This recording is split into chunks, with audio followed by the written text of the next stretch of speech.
Good morning. Good morning, everybody. It's me, Mitch, and welcome. Welcome to Morning Coffee with Mitch on a Friday morning. A gray and dreary Friday morning here in Florida, but it's great. It's cool. It's the first morning that it's cool out here. I don't have the sun shining on my face through the windows. I don't know if I will for the whole stream, but down to business. Drink it if you got it.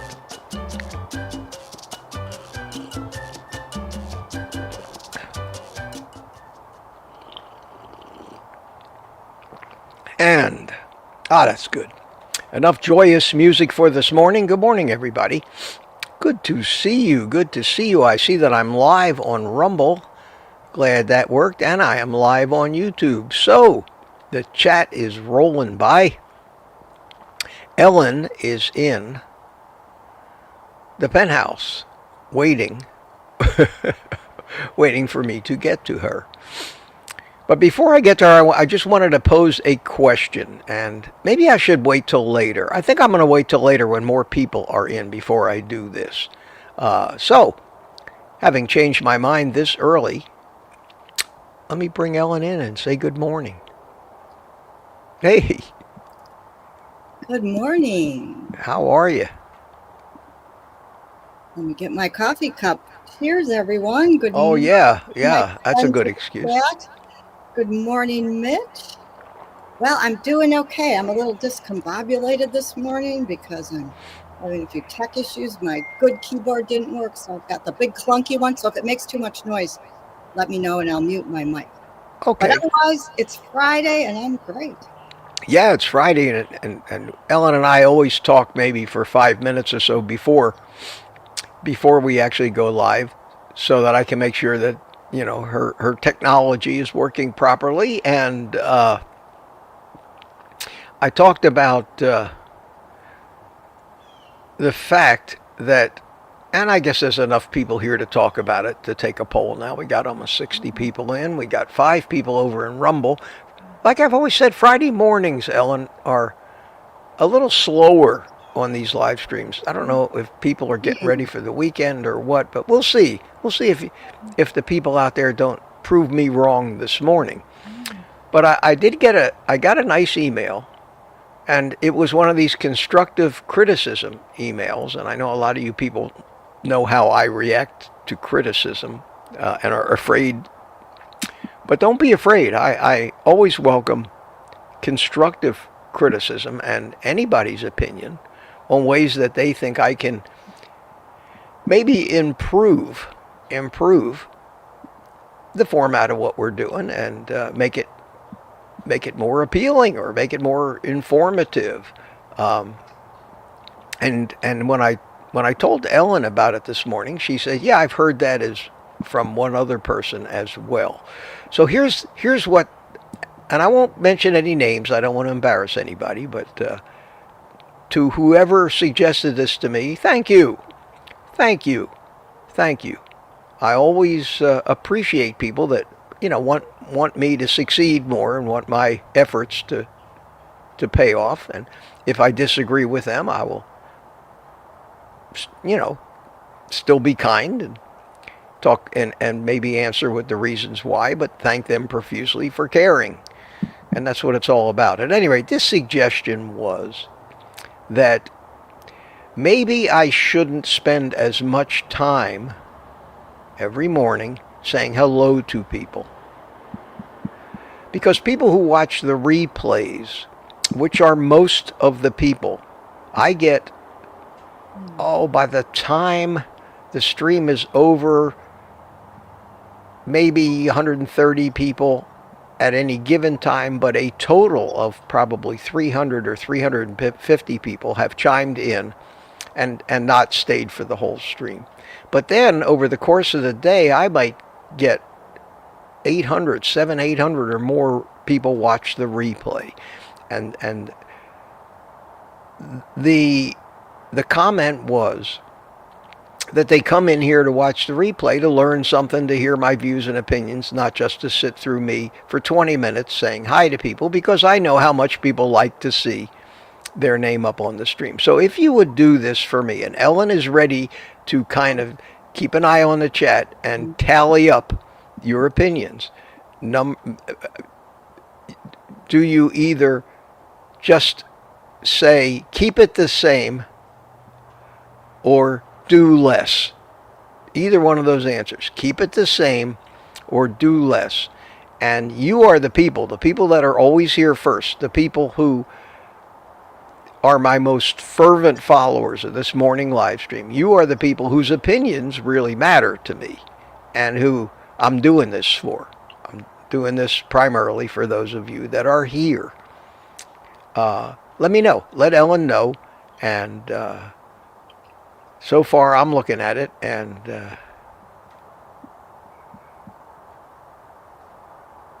what was this? Yeah, okay. Do less, do less. I apologize for not saying hello. Do less, do less. Yeah. Okay. Well, not a bad point. Okay, thank you guys. But keep writing that in there. We'll tally it up. But I do want to say hi. I do want to acknowledge everybody's presence. And I can, instead of putting the names up on the screen, maybe I can just take 5 minutes, run through the list, call out your name, and be done with it. And then we can get on with the things I want to talk about. Okay, enough and of time. Course, I will always be typing hello to everyone. So that does not take away from the live chat. It seems like the view is pretty unanimous here in chat.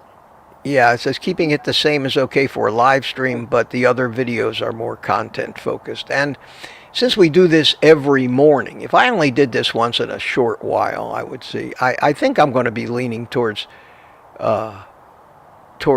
doing a little bit less of it. And as I read the comments, if I see somebody left a comment other than saying just good morning, good morning, good morning, if it has something that I might read the comment and react to it.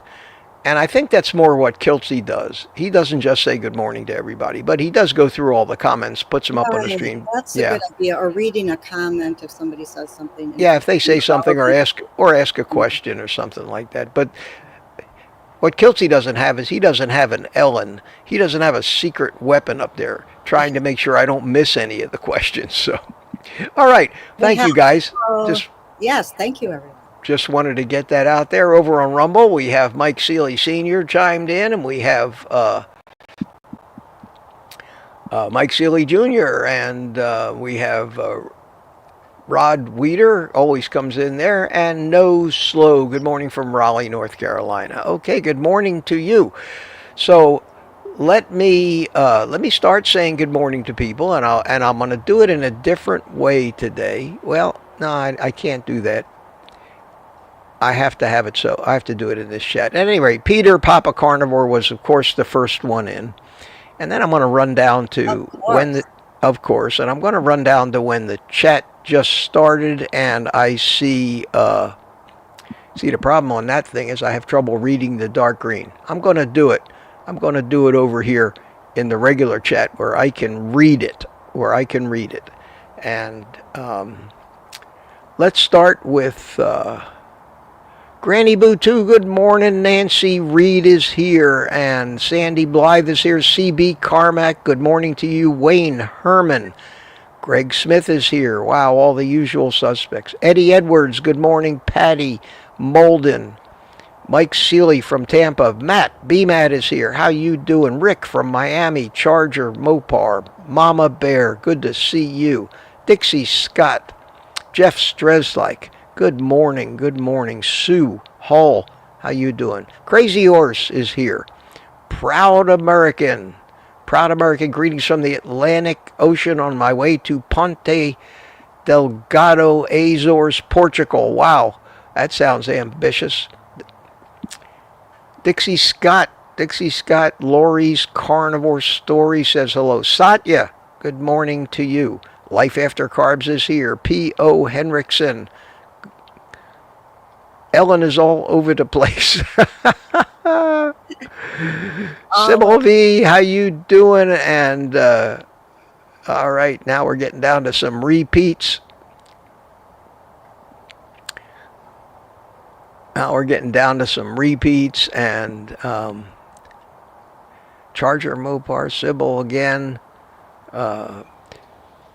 MC trusts no one like that. Don Schonger, good morning to you. Meathead is here. Tracy Jordan. I try to keep remembering who I said hi to. Granny Boo too. I think I got you, Sandy Blythe. Grandma Prepper's here. Moorhen Ann, how you doing? How you doing, Ann? I hadn't seen you in a few days. Good to see you. Terry Sue, DS111. Steve Rogers, Captain America's here. Tom in Tampa, Viking 442. Margie Graves is here, and Satya. How you doing, Satya? I think that Lorraine Borneo, good morning to you. Good morning to you. And I think that here's a question. It's from, why don't you, it's the one from Kai Fish. Why don't you keep that one, Ellen, and I'll answer it later. It just came in, and I'm down to the bottom of the chat. So I ran through that real quick, didn't I? So, okay. All right, very good, and we'll get to the questions. And boy, I dispatched that. Do you guys think that was better? And I hope that you don't miss seeing your all your names flash up on the screen, but that sure saves a lot of time, and you all still know how much I appreciate you being here.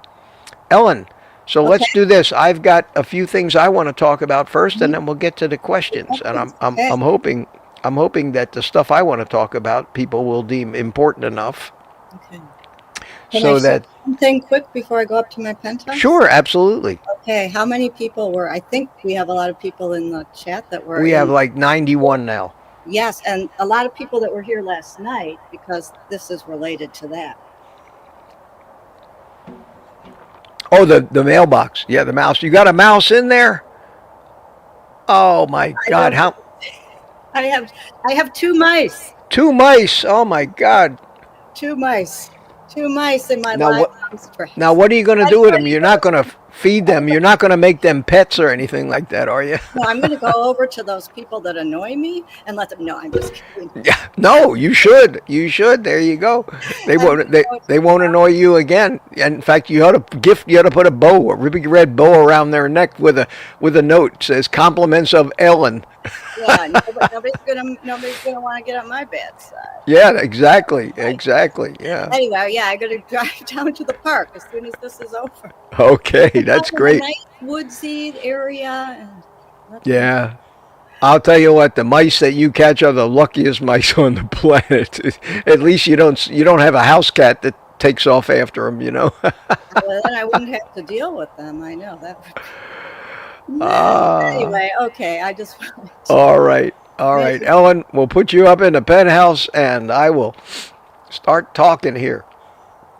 I already got past the too much welcome thing. I've made notes. I have an announcement to make. I rely on my Amazon links for the small amount of income I make on this channel, because I try not to advertise too much, and I try not to sell people too much. But Amazon is deluging me now with 20 emails a day, because Amazon Black Friday Cyber Monday is, I'm officially allowed to tell you this, although I'm sure everybody knows, November 21st to December 2nd.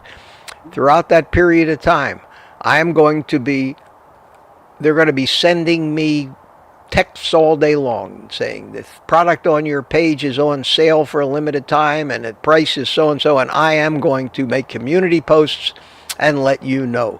If you think I'm being too crass and commercial, sorry, but it helps me. But more than that, I get so many thank yous from people who thank me for letting them know that they can get this thing that they wanted at half price. So I'm going to do it.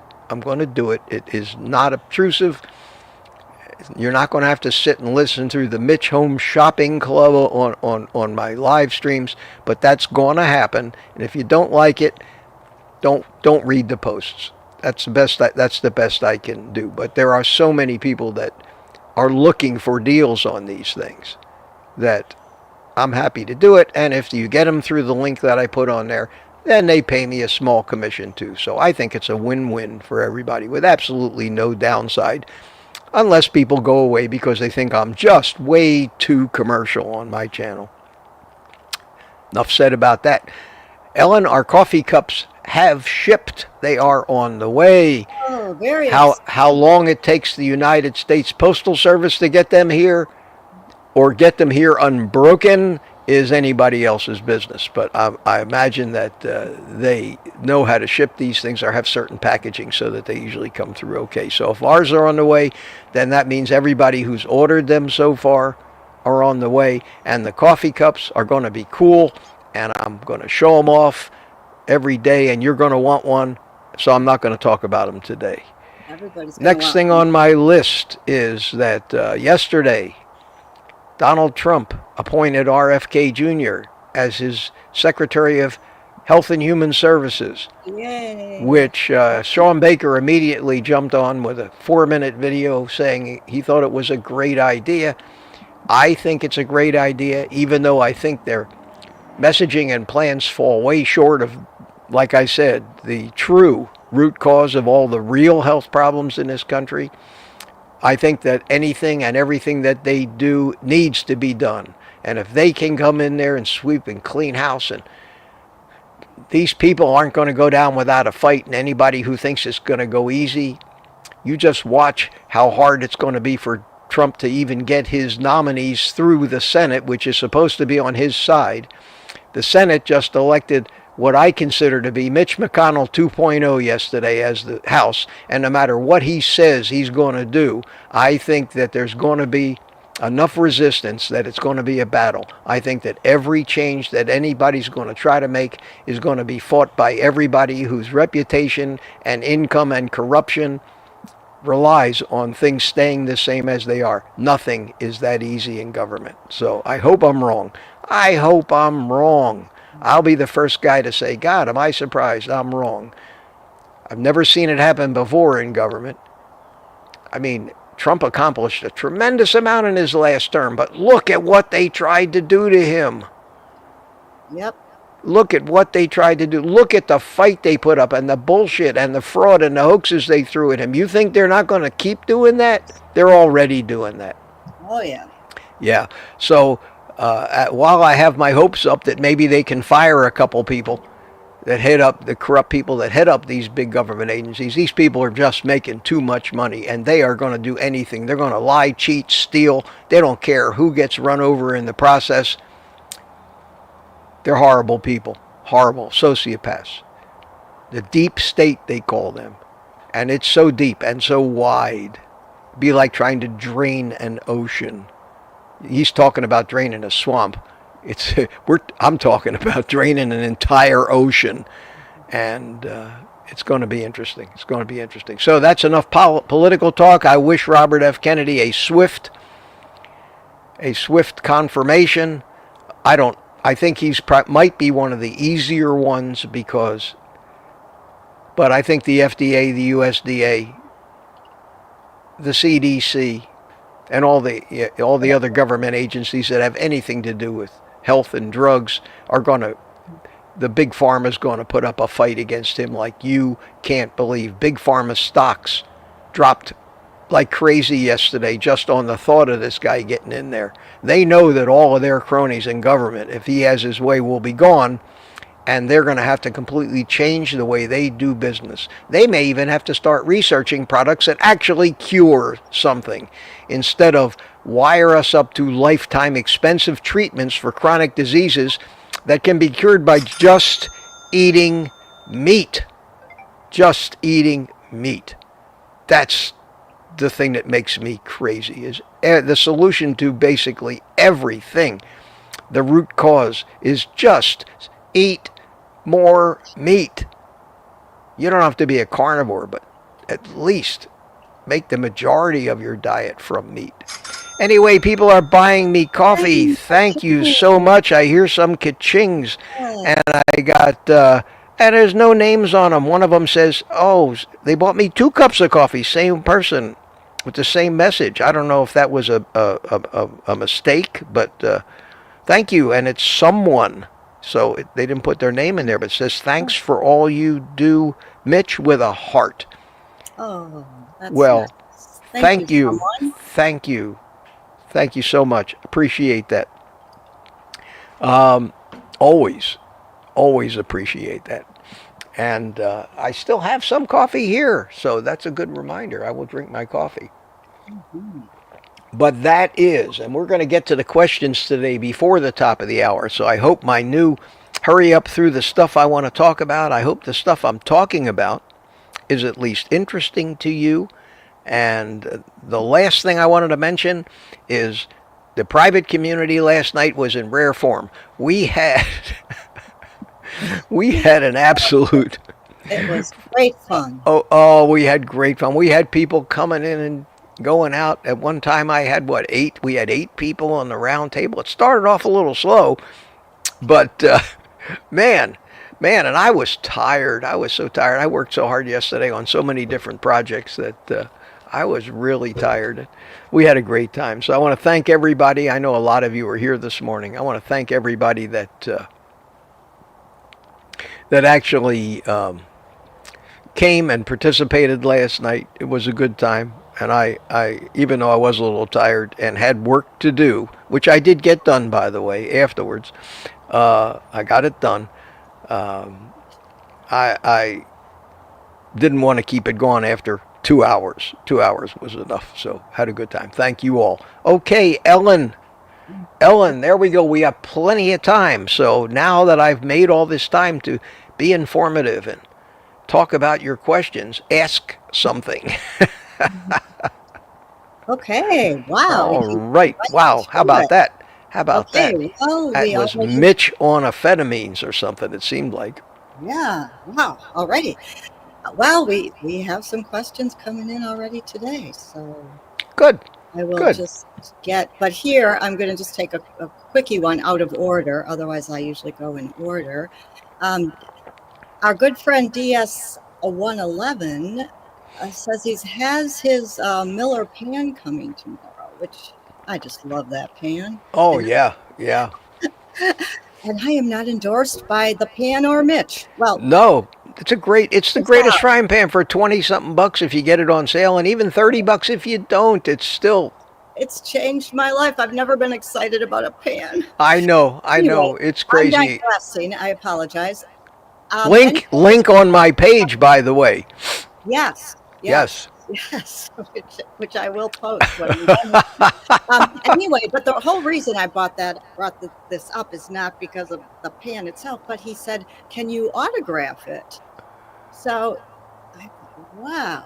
How would I order? He'd have to ship it to me, and I didn't.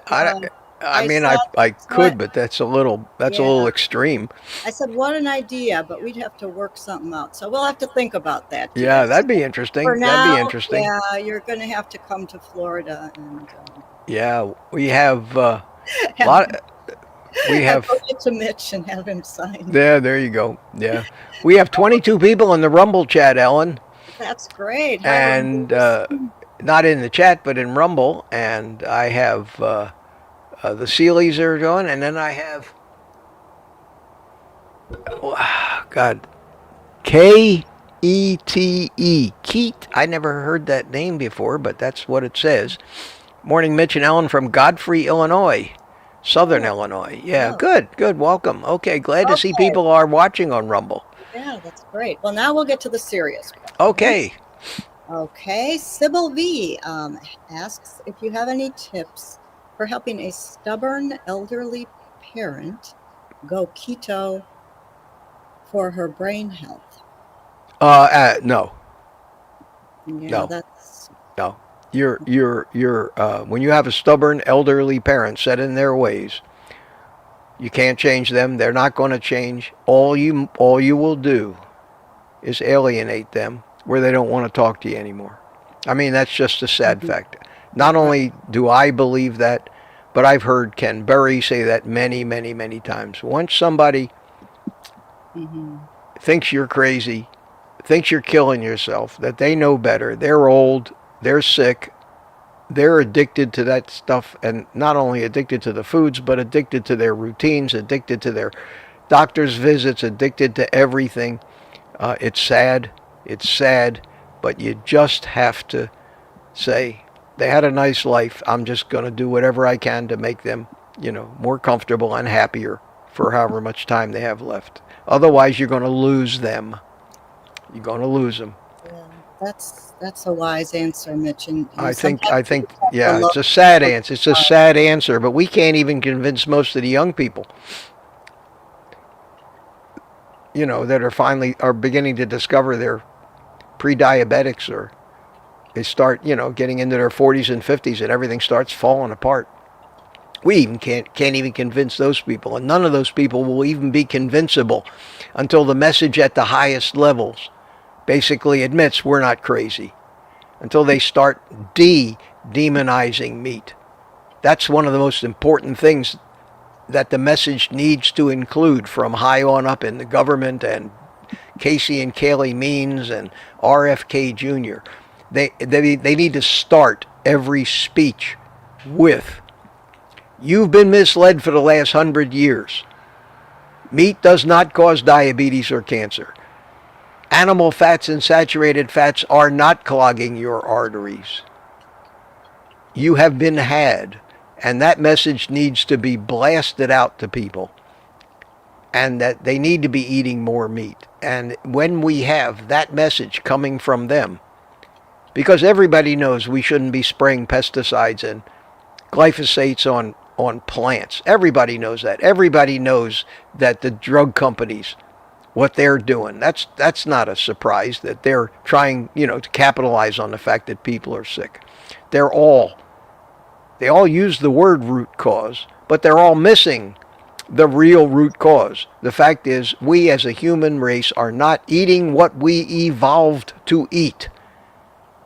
It's very simple. And until we start eating what we evolved on, what our physiology developed on, are gonna not solve the exploding chronic illness problem. And I'll use as an analogy here, if all of a sudden all of the gasoline manufacturers on the planet Earth started putting a certain additive in their gasoline that would make your engine burn twice as much fuel to go just as far, they would get rich and benefit from the fact that your car is not running like it's supposed to. It's not running like it ran on the fuel it was built to run on. And then they convince you that this new gasoline is so much better for your car, and yet you're still only getting half the gas mileage. And then that goes on for 30 or 40 years. And some lunatic named Mitch comes along on YouTube and says, you people are being had. They're selling you gasoline that's costing you twice as much, basically, and telling you it's better for your car.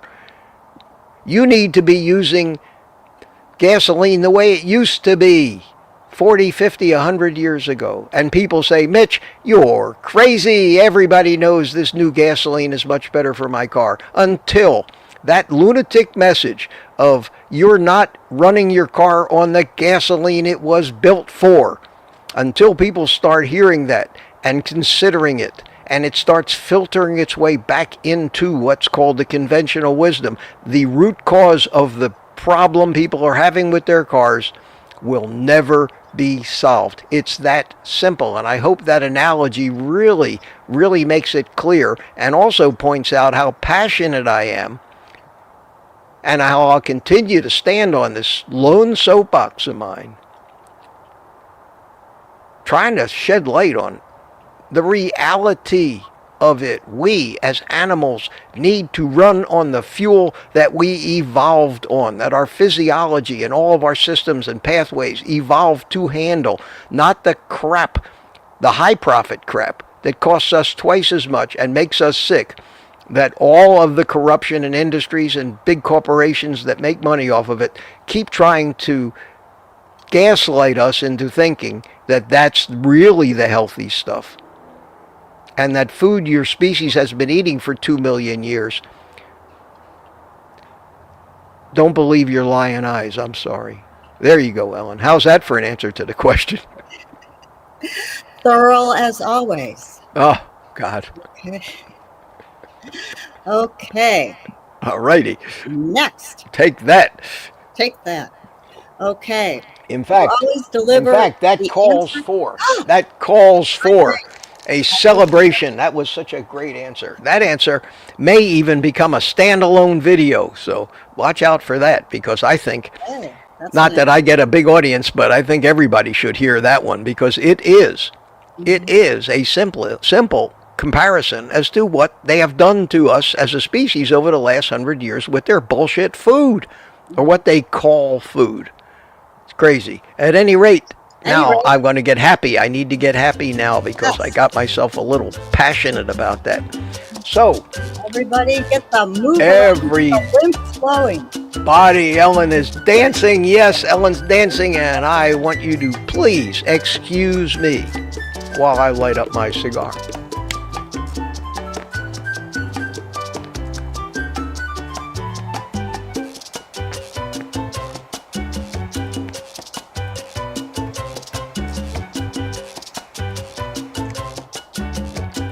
Yes.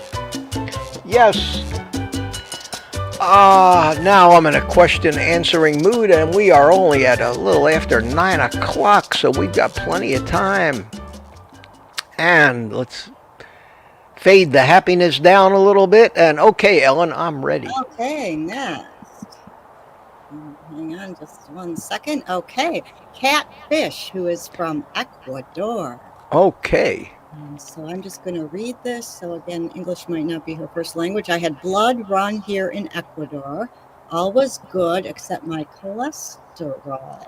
Okay. Okay, good and bad. Good and bad. Oh, she's talking about the cholesterol was way off. Now maybe Kat, you can clarify this, but I'm assuming, we probably know how it was off, right?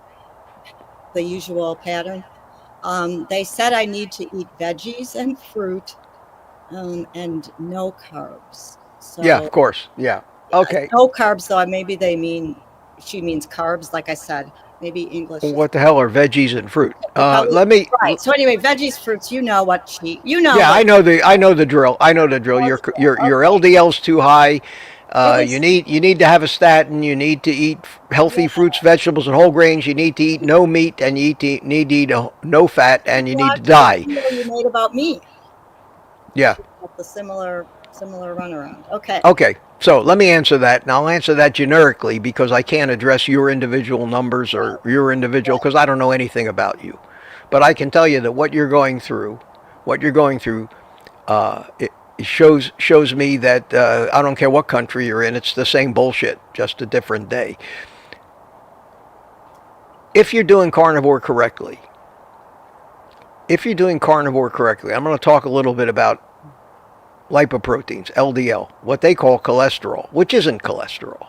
LDL, HDL are little boats that carry cholesterol around in the bloodstream, because cholesterol itself is not soluble in blood like glucose is. When you become a fat burner, obviously you have to traffic a lot more fat through your blood. So yeah, you're going to have a lot more boats swimming down the canal, and your LDL and your HDL is going to go up. But HDL and LDL are different. So the important things to look for in a blood tests, as you adapt and become a fat burner, as you get into carnivore over the first year, let's say, you need to see a steady increase in your HDL, a decrease in your triglycerides, until ideally the ratio of triglycerides to HDL is below 2 to 1. Unfortunately, people that are following all of the dietary advice traditionally will have a low HDL, screaming high triglycerides, and an okay LDL. Their LDL will be good, and their doctor will look at that one number and say, wow, you are really doing good. You just keep doing what you're doing. And what you're doing is killing you. But they don't, God, the ignorance and the harmful and deadly information they spew out on a daily basis just infuriates me. And yet they think they're helping, or they know they're not helping, but they're not going to give up their prestige, their job, their income, and all that just to help their patients. God, how could they expect that of someone? You want your HDL to be high. You want it to be higher than 50 if you can do it, and maybe even closer to 70 or 80. You want your triglycerides to be below 100. And you can, whatever that LDL number is, you can just ignore it. It is a meaningless number as long as the other numbers fall in line. Your HDL is going up, your triglycerides are going down. That's the sure sign that you are becoming metabolically healthy again. And it takes time for that. And the last thing you want to do is start eating healthy, they call it healthy fruits and vegetables and healthy whole grains and more carbs, and cut out the meat and cut out the fat. You'll undo any good you've done for the period of time that you ate a meat-heavy diet. So that is wrong advice, and you have to do your research, and you have to convince yourself. You have to convince yourself that you're betting your life on the fact that they're wrong, and these small bunch of lunatics on YouTube who happen to have all the evidence and studies to back up what we say are right. And that's a tough thing to do. It's very tough to not be scared by your doctor. So I would watch a lot of Ken Berry videos, Anthony Chafee videos, and just somehow convince yourself that you're on the right track if you're doing carnivore. And do carnivore correctly and make sure that that's what you're doing. And that would be my answer to that question. And that question doesn't just apply to you. It applies to virtually everybody on carnivore. And most of us who've been doing this and have sustained it for any length of time are so sure of that because of the evidence and what we see in the real world when we look around, that there's no doubt anymore, and we are unshakable now in our convictions. There you go. Okay. All right. Great. Okay, so next we have Paul McGrogan asks, how does the body decide which energy to use, glucose or fat? And I did also just answer him quick and say that this actually, it seems simple, but it's really a pretty complex. It is. But because there's all kinds of factors about, but Mitch will do it justice in. Okay, I'll try to do that. That it might be like it, but it is complicated, isn't it? It's okay, yeah, it's complicated, and yet it's simple, Yes. And what I try to do is answer questions like this in a way that simplifies them to the point where people can basically get an overall idea and not worry about which molecule combines with what molecule and draw big on charts of pathways and all that, because that's going to go over people's heads. It's a concept that you have to grasp. And I use hybrid cars as an example, and that makes it in something that most people can understand. A hybrid car. We are a hybrid animal. We can run on two different fuels. Some generators that you buy, home generators, are they call them flex. They can run on natural gas, propane gas, gasoline, and they're designed to adapt. And when you tell it which fuel it's running on, it makes a few little changes to its programming of spark timing and everything else, and it runs efficiently on that fuel that you've selected. Well, because in the history of our evolution, there were great periods of famine. There were times when people couldn't, and there were alternative fuel sources around. We, of course, in an effort to not die, we started eating some of these things, and we had adapted pretty well to animals as we migrated But we migrated to places and geological changes happened, and then the animals, maybe the desert became a forest, and maybe the animals we were hunting went extinct, or they went somewhere else, and we found ourselves having to eat plants to get our energy. And the humans that had the ability to actually metabolize that energy survived, and the humans that didn't, their branch of the family tree went extinct. So over the course of all this migration and all of this feast or famine, we ended up with a pretty well-developed set of biology to allow us to run either on meat and fat, which was our primary preferred fuel, or carbohydrates and sugars, which was our survival food. And we still have that today, because over the course of time, genetic changes to the genes, changes to all of that stuff don't happen very often. Changes to epigenetics, and I'm not going to get into that, happen all the time, but changes to the basic genetics, the 25,000 protein coding genes that we have, are still pretty much the same as they were back in the pre-caveman days, backdating hundreds of thousands or maybe millions of years ago. So here we are. We can run on sugars and we can run on fat. It's all decided at a cellular level. And this is the point you have to understand. There is not decided in our brain. Each cell in your body, and there are trillions of them, is an autonomous living thing, an island unto itself, exercising all of the same functions of life that a single cell organism does. It creates its own energy that's used only in that cell.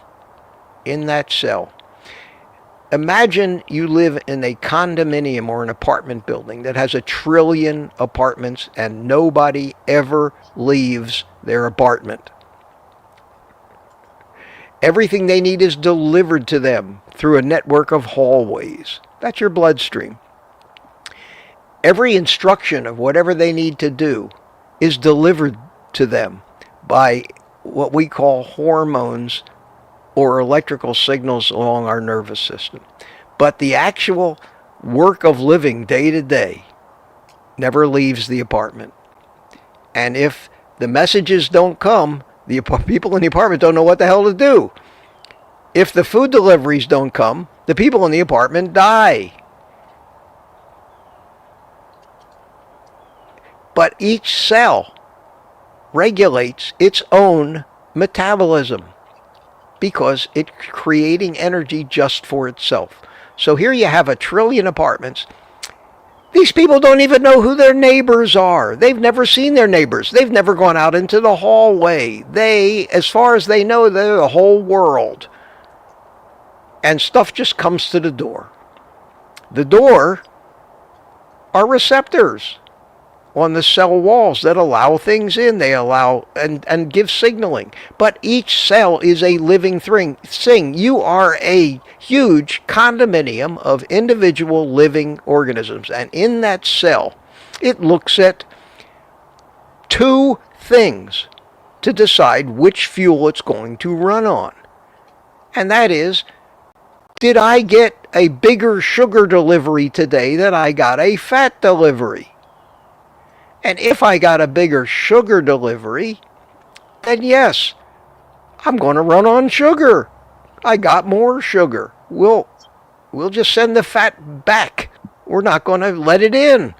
Let it go back to the fat cells. Save it up for later. We got all this sugar we can run on. If there's more fat than sugar, it will not let the sugar in. And the sugar ends up circulating in the bloodstream, where the body will eventually turn it into triglycerides, fats, and store it away. It doesn't go to waste. You just get fatter. And that means, and this is controlled so much by the levels of insulin. That's how the cell knows whether there's a lot of sugar in the blood or not. Yeah, the insulin. So when the insulin receptors on the cell see a lot of insulin, they assume a lot of sugar, and they stop burning fat. And it's that simple. But they don't know what's going on in the outside world. They have no idea what you ate. The people in those apartments have no idea what the delivery trucks are unloading down in the basement. All they know is the delivery guy brought sugar, or a message saying there's sugar coming, and then they know what to do. So in the cell itself, there is a biological process called the Randle cycle. And the Randle cycle takes that signaling and actually shunts everything to use one pathway of metabolism or the other. And that's how energy is created. And that's where the decisions are made.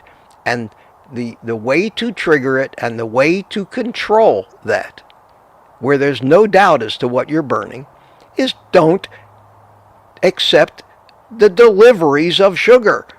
And there'll be no sugar. And the cells will have no choice but to burn fat. And then you'll be a fat burner. And it's that simple. It's that simple.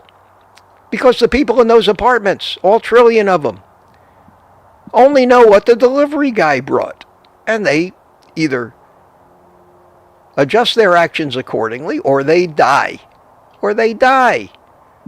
Simple as that. So there's a long, long answer to a very short question, but I hope explaining it with that analogy makes it a little simpler to understand without having to go through and get a PhD in biochemistry. And that's the best I can do to answer that question. But it's such a simple thing. It's a simple thing. Your body burns whichever fuel's available. And the only thing you need to do is just don't give it the fuel you don't want it to burn, and everything will work fine. So it all boils down to the fact that this is the simplest thing to fix, and it doesn't matter if you really understand why or not. You can't help but succeed if you stop eating the carbs. Okay, Ellen. Okay. Well, how was that? Fantastic. You did a great job. Do you think that was understandable, or was I just off on another? I think it was understandable. Okay. Jack can chime in, but no, I think that was great. I love the analogy of the condom. But that's exactly how the human body is. We are a condominium of individual living things, all, yes, all working somewhat together, but really not when you think about it. That was great. Okay, so we don't have any more, but there was any more questions, but there was a comment that I thought would kind of be something good to address. Okay.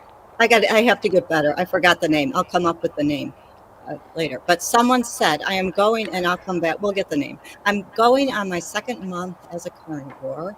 I did the wrong thing and stepped on the scale and didn't lose a pound. I'm going to go for 90 days and see what happens. So I thought maybe we could. And I'm sorry, please, if this is, let me know who you are, and I'll go back. Okay.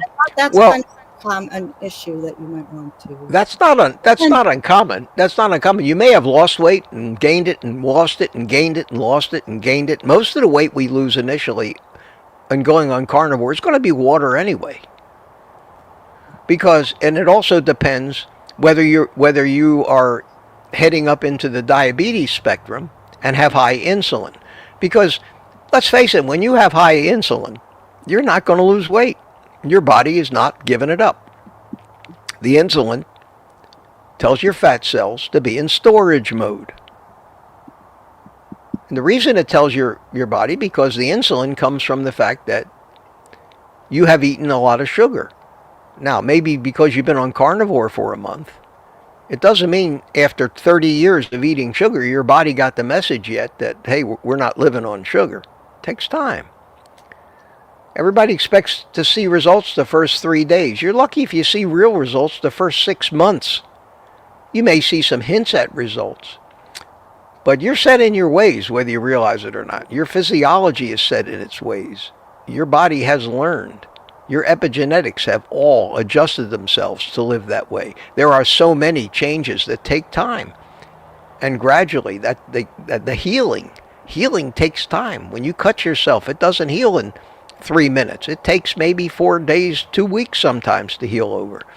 Things happen slowly when they have to change at that cellular and molecular level in your body. So you're a sugar burner, and you're still a sugar burner, even though you've been on carnivore. You will start to burn some fat, but you still haven't convinced all the cells and everything else and your subconscious mind that you don't have to have sugar, and it will keep your insulin up, and eventually you'll start making less and less insulin. And sometimes that takes quite a time, depending on how severe your diabetes is. And if you're still injecting insulin to control your diabetes, you're screwed. You're screwed because every time you inject insulin, you're shutting your fat cells down. Maybe you reached a point, if you're on insulin or a diabetes medication, that you can start weaning off. But good luck getting your doctor to go along with that. He thinks we're all crazy in most cases. So it's very, very normal. What's happening to you is very normal. Doesn't mean it's not working. It just means that you're just now beginning. And I can tell you, just from the experience that I've had and all the people that have commented to me over the last year and a half, the thousands and thousands of comments of people who it eventually worked for, people who had stubborn weight stalls for 3-4 months and finally, for whatever reason, and most often that reason was their insulin levels went down because they just stopped eating sugar. That if you stop eating sugar and don't cheat and don't give in to your addictions, you can't be on the carnivore diet and have a cheat day every week and apologize and jump back on. You have a cheat day, a cheat meal, you have given up any gains you've made. You have reinforced to your body that sugar is still available and the changes won't happen. And God, Ellen, you know and I know that there's no shortage of examples of that. You cannot do dirty carnivore. There is no such thing. You're either carnivore or you're not. Now, I don't care if you drink coffee. There are no carbs in coffee. I don't care if somebody tells you, well, there's carbs in an egg. It doesn't matter. Those are okay. You can't eat eggs without a fraction of a gram of carbs. They don't matter. They don't trigger cravings. Those foods trigger satiety. You have to make a decision. You're either doing it or you're not doing it. And if you think you can do dirty carnivore, that you can make the carnivore bread and the carnivore pizza crust and just a little bit of sauce, you will not give your brain and your cells and your chemistry the message, the fun is over, my friend. There's a new sheriff in town. Get used to it. That's the sad fact, and it plays itself out every day. Sounds a little draconian. And it may be you're a person that doesn't have to stay that strict for the rest of your life. Once you've made that change, maybe you're not that severe a carb addict, but you have developed the physiology of a sugar burner, and you need to shock your whole system in every way back into the reality of this is the way it's supposed to be. So look at yourself, to whoever made this comment. Look at yourself. Have you cheated? Have you had a bite of sugar? Are you allowing yourself, well, this little bit won't hurt? Because that's what we all do. Our subconscious is negotiating with us. It's not your fault that you fall for this, but recognize it and continue to stuff your face until those cravings and those thoughts go away. And that could take a month or two. Just eat meat. Whenever you feel like you want something else, eat more meat.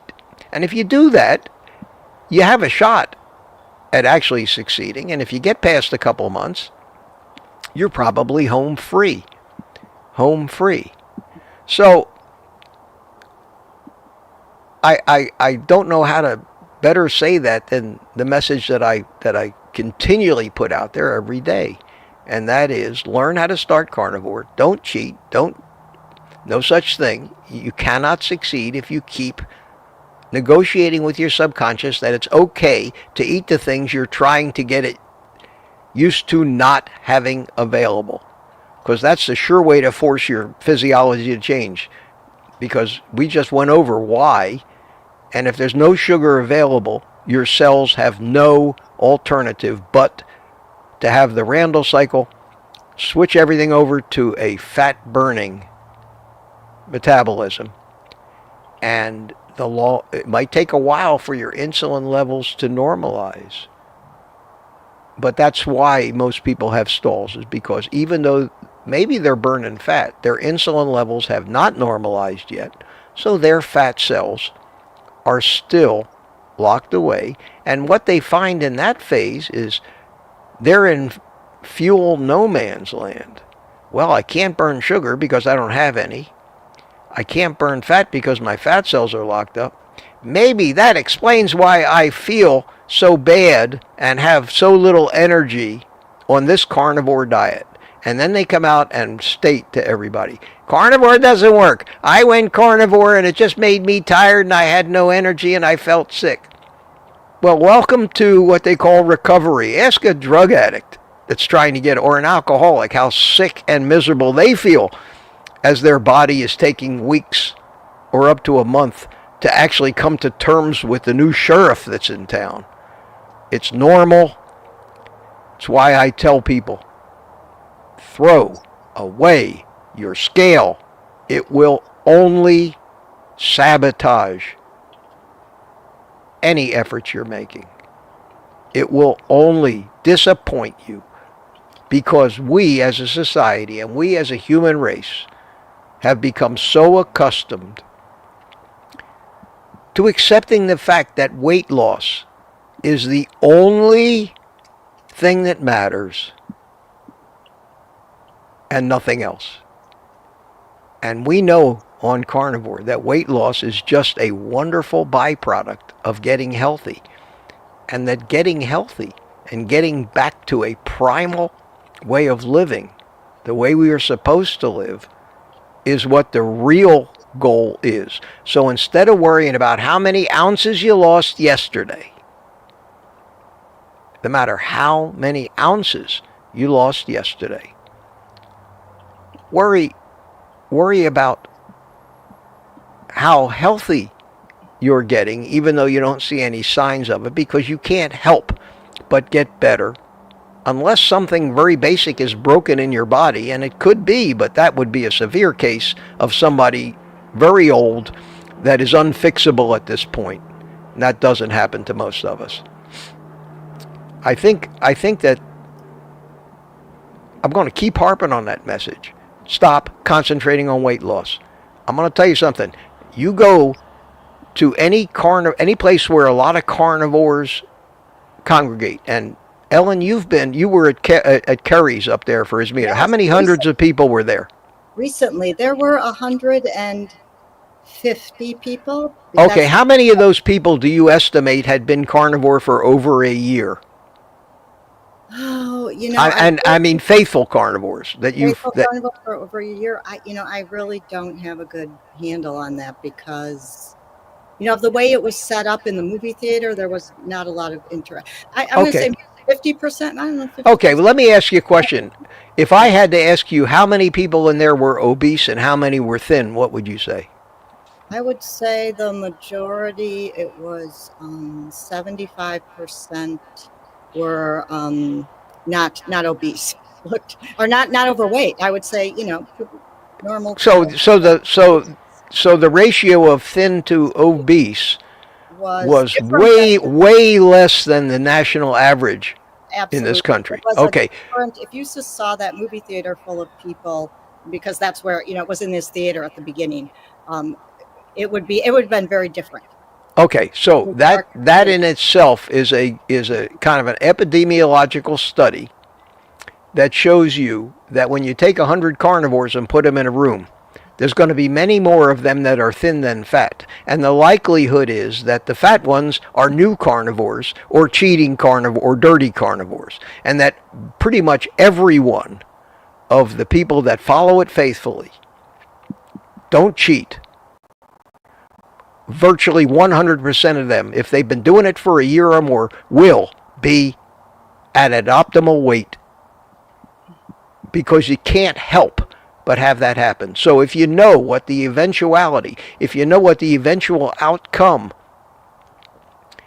of being on carnivore for a year or more and being faithful to it, the eventual outcome is you will not want the crappy foods anymore. You will love your life. You will never be hungry. You will never have cravings, and your weight will normalize. And if you know that maybe it's going to take a year for that to happen, but you're going to be able to sustain it healthily for the rest of your life, that should motivate people to do this more than anything else. And it doesn't even involve owning a scale, does it? It doesn't even involve ever stepping. Who cares what you weigh?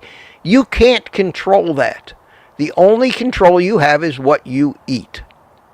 You may think you can control it by doing this, eating that, taking this supplement, changing your food. Just eat 70% or so fat, the rest protein, no sugar. Give it a few years. Where are you going? I mean, we're all going to the grave. You in a hurry, more of a hurry than I am to get there? Be patient. Be patient. I always love Ken Berry. He says, take some vitamin P. Patience. That's one of the only vitamins you really need to take. And it will work. It can't not work if you do it right, because you are not giving your body anything that will keep your fat cells closed or can be converted to body fat when you're in fat storage mode. You don't need to worry about ketosis, all that other stuff. So that's my commentary on that comment, and I hope, again, really, I have 142 people in here watching. That's fabulous, and I'm hoping that that hammers the point home. And I'm only talking about what I noticed over almost 2.5 years of being strict carnivore with no cheating. What I noticed myself, I am still losing, even though I'm thin. I'm still kind of settling into what I think my body finally thinks is its ideal weight. I'm about 135 pounds right now. I still have a little fat around my midsection. My body fat percentage is still hovering around 13 to 15%. I'm not one of these ripped bodybuilders that's trying to, have no body fat. I'm healthy. I've got enough fat to survive should anything happen. I eat plenty of food. And my weight just does what it does. And once a week or so, I step on the scale just out of sheer curiosity. I have no goals. Weight loss goals are not necessary. You shouldn't have a weight loss goal. It's not up to you to decide what you want to weigh. It's up to your body to decide at what weight you are the healthiest and everything is working best. Let it alone. Don't micromanage anything. God, I harp on that, don't I, Ellen? Yes, you do, but I think it's important. Okay, I hope people take what I say seriously, because I still seem to be the Lone Ranger here on YouTube, repeating the same message again and again until it sinks in. And probably any new people, it's the first time they ever heard anybody talking like this. But I'm a realist. I'm reality-based, and I understand how it all works. I understand how all of it plays together from every viewpoint, from an evolutionary viewpoint, from a biochemical viewpoint, from a psychological viewpoint, from every direction, and it all makes great sense to me. It's hard to explain sometimes because it took me a lifetime to learn all this. And it's not something you can just tell somebody overnight. So I try to keep it simple, basically, and say it's so simple. Eat the meat. Don't eat the sugar. Eat the right ratio. Eat when you're hungry. Stop eating when you're full. It will all settle down without your conscious intervention to a routine where you'll probably find yourself intermittent fasting, eating 1 or 2 meals a day, and never being hungry or famished. You'll get hungry, but you won't get famished, or you won't say to anybody, man, I'm starving to death. If I don't eat, I'm going to fall over. Never happened. All right, Ellen, I think wow, the hour has gone. Look at that. I know. It's Wow. And I hope that crazy. to those of you who thought I don't put out enough information on these morning live streams, I hope that today was better. Let me know, let Ellen know, and we can do it this way. I enjoy either way. I enjoy just being here with you in the morning. What a great way to start the day for me. Just being here with 100, I just saw it hit 150. So much for Friday being a slow day. This is great. And if we can build up the viewership here where I can hit the kind of numbers that Anthony Chafee gets on a live stream. I saw he was on live last night, and he does these 3-hour live streams answering pretty much personal questions, medical questions. And he had, I think it was right around 400 people. Well, when you consider that his channel is 20 times bigger than mine, if I draw a couple hundred people, half as many as Chafee, then Ellen, we're on the right track. We're on the right track, I got to tell you. And that excites me. That excites me more about getting tens of thousands or hundreds of thousands of views on a video, making a shitload of money. This excites me and motivates me more than any of that. So I think it's time for me to bring Ellen in, and we say our goodbyes. Okay. Here you come. There you are. And thank you so much I hope you had a good time in your penthouse. I hope the catering was to your liking today. And it's getting there. It's getting there. Okay. We try. We're already on the right track with this fantastic crowd that we have here already. And I just wanted to say, because there have been questions rolling in towards the end, that I typed this in the chat. But if your question didn't get answered today, it will be rolled over to tomorrow. So okay, and we'll be here. Grab them all. Your questions are all important. And I got to tell you, I love doing this. So 7 days a week doesn't bother me, but I got to hand it to Ellen as a trooper. To be here every morning is above and beyond the call of duty. So we all owe her a great... lucky to be able to have coffee with a bunch of great people every morning. There you go. It is a great and motivating way to start the day. And I hope, if nothing else, we've done that. So, Ellen, thank you so much. Thank you so much for today. And we will see you in the morning. Thank you all for being here. All righty. Bye-bye. And that leaves me the happy music. What's left of my cigar, well, my coffee, rather. My cigar and fond memories. I think I had a good time today. It was a great stream. Look, the sun is coming out. Wow. It's going to be evidently a glorious day here. Glorious day. So I hope fervently that all of you as well have a glorious day wherever you are. If you're doing the carnivore thing, just feel the healing deep down in your body at a cellular level, because it is happening. And if you stick to it, you'll succeed. You can't screw this up if you follow a few simple rules.